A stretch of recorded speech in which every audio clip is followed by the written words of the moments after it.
القرآن پښتو ژباړه، تفسیر او زده کړه. سید ګران آغا کتابتون یې وړاندې کوي. بسم الله الرحمن الرحیم. شروع کوم په نامه د الله جل جلاله چې ډیر زیات مهربان او پر رحم لرونکی دی. فويل للذين يكتبون الكتاب بأيديهم ثم يقولون هذا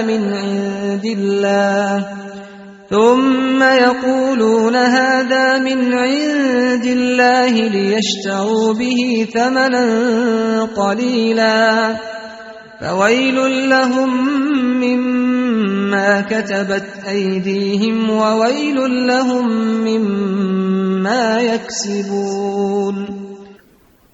نو عذاب دی د پاره د هغه کسانو چې لیکي کتاب د خپل ځانه په لاسونو خپلو، بیا وایي چې دا لیکل سوی له طرفه د الله دی، د پاره د دې چې واخلي په دغه کتاب لیک قیمت لږ، نو عذاب او خرابي د دوی ته د سبب د هغه شي چې لیکلی د لاسونو د دوی، او بیا خرابي ده دوی ته په سبب د هغه کار چې کوي، یعنی چې رشوت اخیستل دي. تفسیر: دا هغه کسان دي چې هغوی د عوامو جاهلانو په مذاق د هغو په خوښه سره سمې خبرې له خپل لوري جوړوي، لیکي او الله تعالی جل جلاله ته نسبت کوي. مثلا په تورات کې لیکلي وه چې آخر زمان رسول الله صلی الله علیه و آله وسلم ښکلی مخ لري، تک تورې ګڼې څوڼې لري او ګڼ وریښتان بي، ول او تاو سوي وریښتان بي، تورې سترګې میانه قد غنم رنګ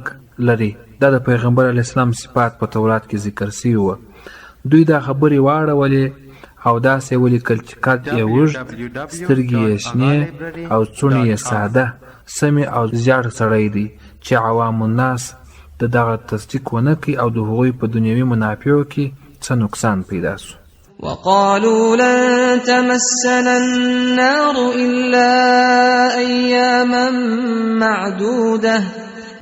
اوای دی یعنی یهودان هیڅ چیرې به ونه رسیږي موږ ته اور د دوژخ مګر څو ورځې شمیرل سوي.